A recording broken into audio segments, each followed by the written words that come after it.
तो निश्चित भाव में ये गोटे निरा अनुभूति जो आम गंजाम जिला तथा ओडिशार लक्ष लक्ष प्रवासी ओडिया सेठार रोचंदी विभिन्न टेक्सटाइल रे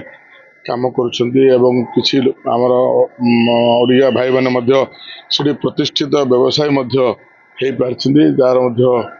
समस्त सहित किसी ना जो दिने दुई दिन भितर समस्त सहित किसी अनुभूति नहीं आठुड़ा प्राय शिशु मंदिर ओडिया शिशु मंदिर खोली बर्तमान सरकार से दुईटी सरकारी स्कूल ओडिया खोली जोड़ा कि निश्चित भाव धन्यवाद पात्र एवं से आमर दुईटी स्कूल को जाइली लोकाल जो मैंने आम प्रवासी भाई मैंने अच्छा समस्त सहित मोर व्यक्तिगत भाव देखाई विशेष करके लोकाल विधायक जी की आमर उदनार जे लोकाल विधायक मानकर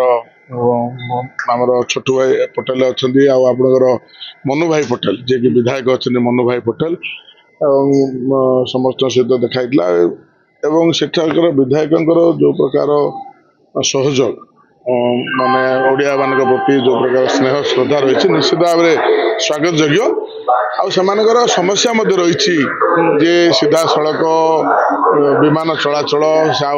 आमर ब्रह्मपुर गोटे गोटे दीटा जमी भल ट्रेन पड़ो तापर से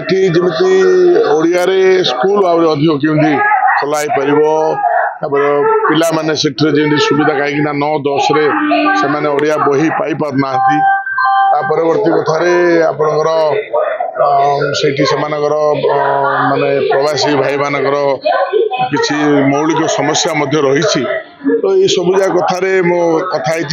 जो आमर जो गोटे बंधु मिलन कार्यक्रम थिला से बंधु मिलन कार्यक्रम सेठाकार जी कि आमर वर्तमान केंद्रीय जलशक्ति मंत्री सेठाकार एमपी आदरणीय आमर जे कि आमर सीआर पाटिल महोदय सी समावेश से निजे सामिल होते जोटा कि सबुठ अत्यधिक गौरवर विषय कहीं सी जो माने मंत्री हवा परे बहुत माने प्रवासी ओडिया समावेश होती कौन से जोग दे नथिले प्रथम थर से समावेश सी आसिकी जोग देते एवं ओडिया समाजर कम्युनिटी हॉल निजे 25 लाख टंकार अनुदान घोषणा करते एवं सेठाकर लोकाल विधायक फंड रू 10 लाख घोषणा होता आठी ओडिशा भवन निर्माण कागज पत्र विनिमय होती गोटे आमर ओडिशा सरकार तरफ गोटे विभाग खोल श्रम विभाग गोटे कार्यालय खोल से विभाग को जाइली सेठाकार जी कार्यरत अच्छा सहित मोर आलोचना होता गोटे माने मिल जाइली जोटि जो सूता कल जो टेक्सटाइल ये को जाइली अनुदान खोली तो आहरी किसी समय से दरकार आज आहरी बहुत कथा जानवर अच्छी कि अल्प समय भितर चेष्टा कली समस्या जो समस्या रही जो आमको समस्या लिखित भाव में ब्राह्मण समाज से किसी आमर जो मैंने प्रवासी भाई मैंने समस्त लिखित भाव में किसी समस्या जन तो निश्चित भाव में से समस्या को राज्य सरकार निकट में उपस्थापन करी राज्य सरकार सहित आलोचना करी और माननीय आमर मुख्यमंत्री पाखे से कथा रखी आमर प्रवासी भाई माने जो सारा भारत